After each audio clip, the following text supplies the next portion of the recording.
to it.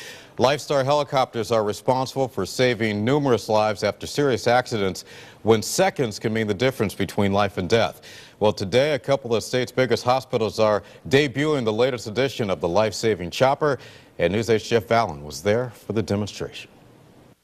The most effective treatment and the one that results in the best outcomes is if you can, as quickly as possible, get this patient to a cardiac catheterization laboratory. In layman's terms, when you're having a heart attack, lives are saved or lost by the second. When you've seen one stretcher, you've seen them all, except in this case.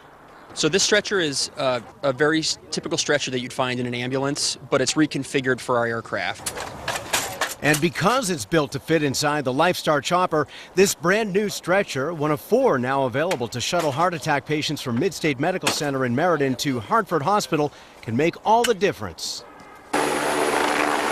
When the helicopter lands, they will not need to shut down the vehicle. They'll be able to just come inside, get the patient, wheel them back out into the helicopter and be off to Hartford Hospital. And we're thinking that can save as much as 7 to even maybe 8 minutes of time. Of course, when a heart attack hits, time is of the essence, and flight crew and cardiologists alike say that the minutes saved with a single stretcher transfer will undoubtedly save lives. In the situation of a heart attack, there are literally heart cells that are dying, and there's damage to heart muscle.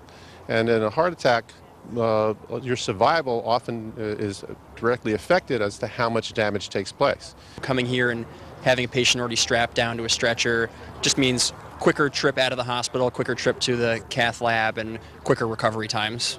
Not that you ever want to need it, but you can almost feel just a little more lighthearted knowing your odds of surviving a heart attack in Connecticut are stretched just that much further. In Meriden, Jeff Allen, News 8.